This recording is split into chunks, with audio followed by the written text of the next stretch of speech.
Кеңес одағы кезінде салт дәстүрімізді насихаттайтын, ділімізді жырлайтын кітап жазбалар жыр жазғызбаған. Тіпті шариғаттың шындығын айтатын ахун молдаларды қамап, соттап, халық жауына айналдырған. Бүгінде мың өліп мың тірілген қазақ халқы тәуелсіздік алып қайта жаңғыруда. Яғни салт дәстүріміз, дініміз, діліміз, тіліміз бәрі қайта жаңғыруда. Қанша қиындық көрсек те, салт дәстүрін, тілін, дінін жоғалтпаған қазаққа бірден бір себеп болған бұл жыр, яғни көне күннің жыр күмбезі. Бүгінгі талқылайтын тақырыбымыз да осы. Ассаламағалейкум, Алаш жұрты. Бүгінгі сыр сұхбат айдарының қонағы Арғын Бейсен. Қош келдіңіз.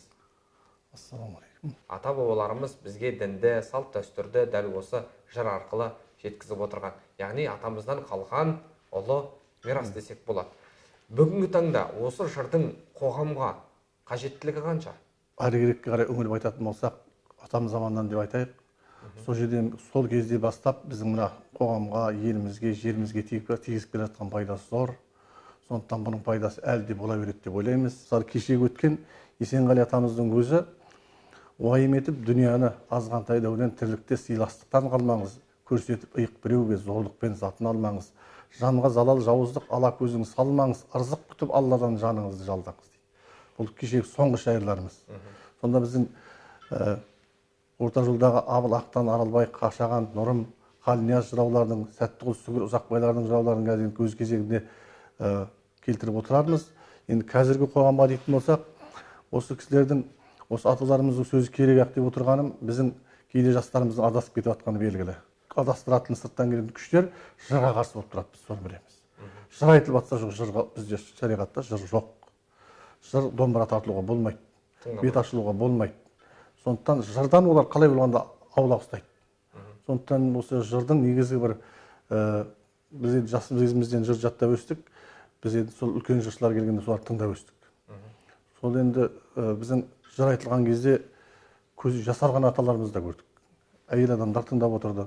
Сондықтан енді бұл біздер ойлаймыз, болашақта жыр мектептік программада еніп, бұны кең насихаттайтын уақыт келесі шығар, енді жырдың заманы туады деп ойлаймыз. Иә, жалпы қайта жаңғырып жатқан заманда жырдың да заманы туатынына, жырдың да қоғамға керек күні болатынына сенімсіз. Сенімді. Жыршы дегеніміз бұл, яғни жырды орындаушы. Жырау дегеніміз бұл жырды шығарушы. Біздің осы елімізде жыраулар бар ма қазіргі таңда? Енді жаңа бір сөздің қоңшысы болады, жаңа Нұрымның шәкірті Қашекеңнің өзі мысалыға бір қысқа ғана айтып өтейін. Дін тірегі ибалық, ибаның әдеп қақпағы, қақпағы қымтап жабылса, шайтанның қиын ашпағы. Әдебі ақыл жоқ болса, тәкаппар ашу көп болса, иманның оңай қашпағы дейді. Яғни бұл дін дегеніңіздің өзі де ибадан, адамгершілік қасиеттен тұрады дейді. Ал енді жаңағы тәкаппарлық, менмендік бұған жараспайды. Егер мысалы дін ұстадым, намаз оқыдым, сақал қойдым дегенмен, сен ата-анаңды сыйламасаң, елің өз отаныңды сүймесең, оны басқа жақтан іздесең, оның өзі дінге жатпайтынын айтып өтеді.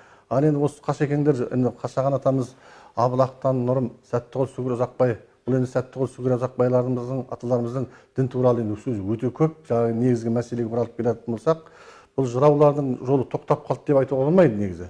Алагөз дейтін ағамыз болды, сол бір баспалдақты бір сатысы ұқсап тұрады бізге. Жырды өлтірмей жеткізуші. Ол кісілерге енді бір қатты шығарып қалдырған сөз жоқ та, бірақ елдің арасында өзінің шығаруымен де насихаттаған жерлері бар. Сол кісілердің сөзіне қосымша. Сосын біздер енді о күндегі одасаз, бүгіндегі одасаз демекші, бізде бір соны жырау қылып есептейміз өзіміз. Себебі сол кісі кеткен кезде кішкене жыраулардың арасында бір үлкен бір тіреу құлап қалғандай болып әсер алдық. Солардың ізін көргеннен кейін кейде өзімізде сөз құраймыз. Сөз құрап жүрген азаматтар бар, енді өзінің ол жыраулардың деңгейіне жетпегенмен. Енді жалпы бүгінгі таңда қоғамда осы жырды жастар тыңдамайды. Бұл жырды жастар тыңдау үшін жаңа эстрадалық бағытта жазу керек деген бір пікір ойлар да қалыптасып жатыр. Бұған келісесіз бе? Ақтан атамыздың, Есенғали атамыздың бір өсиет тек былай, жегілдеу өсиеттері болады. Өзімнің деген шағымда қалай неден қорғанып, кез келгеннен шықпайды, жүйріктікпенен жорғалық жазып та келем өлеңді, ақындардан формалып дейді. Мысалы, Ақтан атамыздың жағы жайық деген жанды су деп қазір эстрада салынып кетті ғой енді. Бұндай сөздерді салып, баяндап, оны жастар тыңдап жатса, оған үзілді кесілді қарсы қоюға болмайды. Бірақ тек эстрадалық жанрменен халыққа насихаттау деген Ол да гөрі болмау керек. болмайды. Оны бірінші жыр тыңдайтын баланың әкесі жыр тыңдау керек. Жаңағыдай балдар жастар тыңдамайды деп отырған үлкен кісілердің қазір көбі тыңдамайды, шын айту керек. Арғын Бейсенұлы, бүгін алтын уақытыңызды бөліп келіп, осы сыр сұхбат айдарыңызға келгеніңізге мыңда бір алғыс. Енді 90 ауыз сөздің тобықтай түйінін таратып, өзіңіз тілегіңізді айтып өтсеңіз. Енді бұл жаңағы басында бір айтып өткен нәрсе, бір қандай ма бір мемлекетті жою үшін сырттағы күш өзінің бір сырттан қоятын күші болады. Соны көздейтін мәселесі болады. Соның бірі мысалы өнер жою болса, өнер жою, екінші өнерден бұрын әулиені жою болып келеді. Сосын бізде жаңағыдай әулиеге барсаң болмайды дейтін шықты ғой қазір. Сол сияқты әулиені жойса, бұл баяғы кеңестік кезде әулиені трактормен күрейім деген адамдарды біз көргенбіз. Шопан атаның қасында тұрдым. Сол кезде өзіне күрей алмаған.